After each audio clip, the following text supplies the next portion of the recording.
There were some parts I didn't like about the game, but for the most part, it was pretty cool. I mean, I always love space games. I think any time you're on another planet, it's really fun. It's not really a long way to screw it up, but actually quite a driving story. I'm not going to spoil too much because even though I know most of it, most of the story past where I am, I still want to actually go through, and I don't want to spoil for anybody who does want to play it because it's actually pretty cool. But essentially, the how it starts is the main character comes to the planet as looking for honest work, and his brother just so happens to be part of this red faction. Long story short, his brother dies, and the main character is branded essentially as a wanted criminal and has no choice but to join the red faction. So they give him a fat hammer and some jetpacks, and he goes and knocks shit over. Well, that hammer and the demolition charges he starts with, he has a license for them. Nice. That hammer is like one of the coolest weapons in a game ever. For any Warhammer nerd or anyone who's played Dawn of War, it's like a thunder hammer. It's this tiny little hammer that you hit something with, and he goes flying into a brick wall and breaks through the brick wall. It is just bad ass. Awesome. And there's different hammers throughout the game that you can get.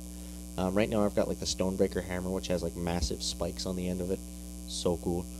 But expansive world. Yeah, it's really big. It's huge. Huge section of Mars.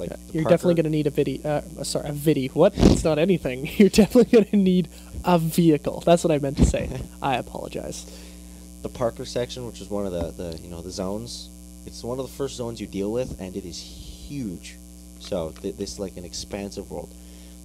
The weapons are actually very creative, and some of them later on, and even some of them that you can start with, are devastating. But they take way too long to take anybody out. You gotta unload almost an entire clip into somebody's face before they go down. Yeah, it just depends on... Sometimes they get back up.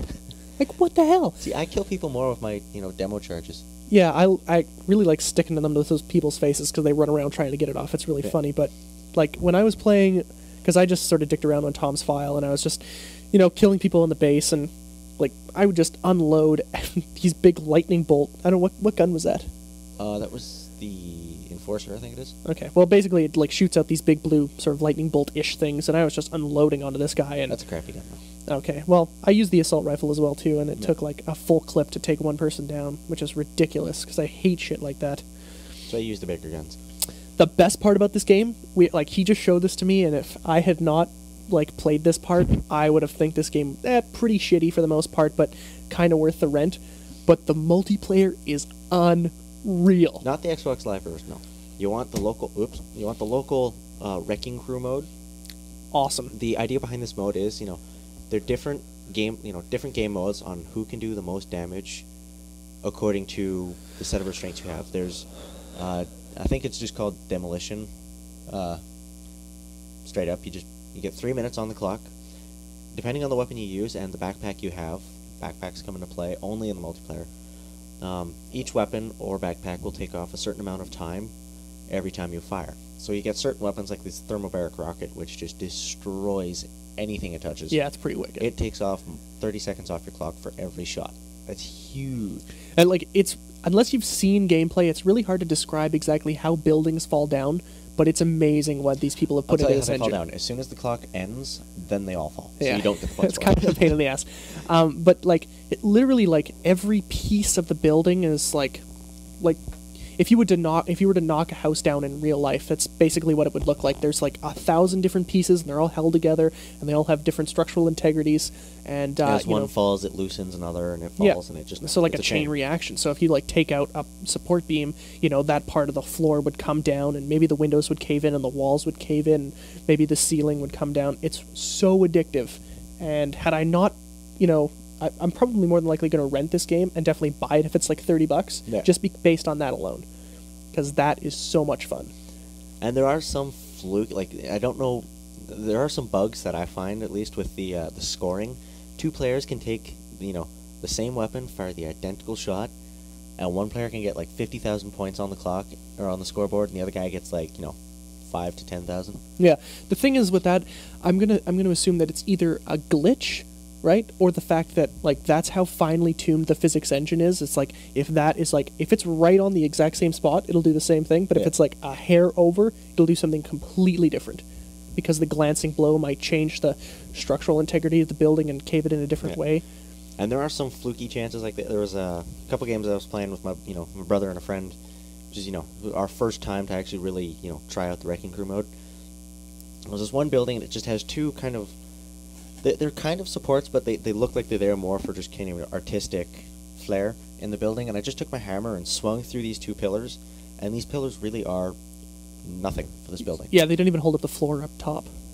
And I took out those two pillars, and the entire building, and it's like a four-story building, just doubles into itself.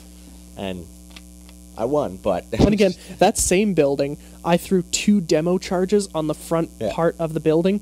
They were about, I don't know, maybe that far apart on the screen, blew them both up, and the entire thing ended up caving in on itself. And that was awesome. And I got, 50,000 points for that. I think I won that round. Yeah.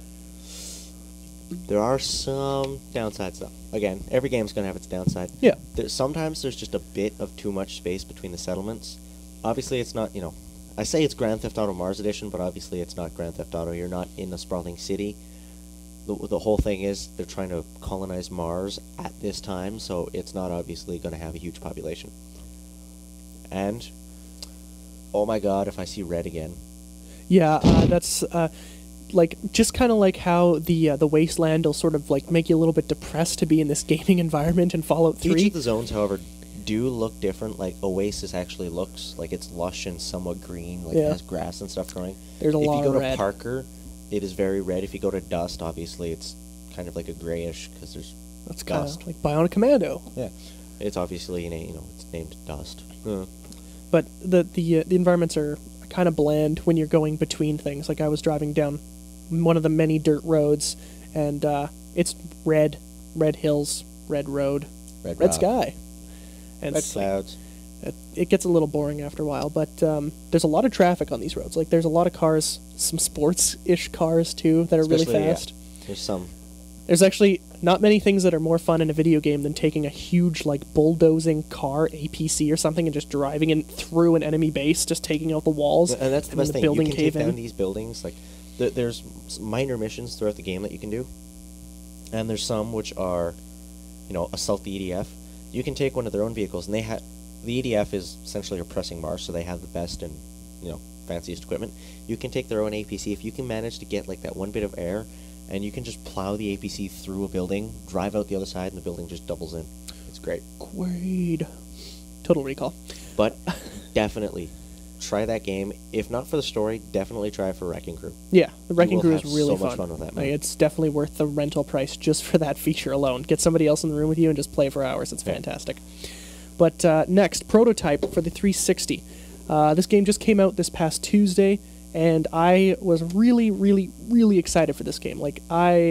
This was on my must-buy list for quite a while. I've been telling Tom about it for the longest time. He's like, meh. And he was more right than I was. I'm going to tell you... It is fun, though. Yeah, it is really fun. I was meh, and I actually enjoyed playing it. I might consider buying it. The good things about this game, it's got a great story. You play as Alex Mercer, who sort of just wakes up in a friggin'...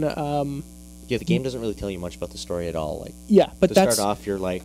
Woo. That's some of the fun of trying to figure this out, because you can sort of not really change how the story ends, I'm going to assume, because I haven't beat it yet. It's probably going to have a very linear ending, and but you can sort of change how you sort of figure things out before the ending happens. So you wake up in a morgue. Wake up in a morgue. You have all these powers, these shape-shifting abilities. You can jump really high, glide across the city, run up walls, whatever. And you have no idea what the hell you're doing. So you go, you find your sister helps you out, sort of brings in some new stuff. But the cool part about this game is that you can go to these people who are the web of intrigue key people, and you can go and consume them, which is you take their memories and their body and basically their entire self, how they look at everything. And it goes into some really cool cinematics that have live action pictures framed together with some voice acting and some weird film grain effects that are probably some of the coolest cinematics I've seen in a long time. The story becomes really enveloping, and that's definitely the best part about this game. I'd actually read this if it was a novel, or go definitely see the movie. Right. It has a great concept. The guys at Radical Entertainment definitely had a huge amount of stuff to do that's on their plate. Having a full, cohesive Manhattan with hunter monsters, infected people, regular citizens, and military, and then Blackwatch people as well. Aren't that bright, actually? Yeah, they're pretty stupid for the most part. Like, there was that one guy that you were just standing behind, and the other guy was looking at you, and then you're just shooting him in the back. He didn't even move until he was dead. But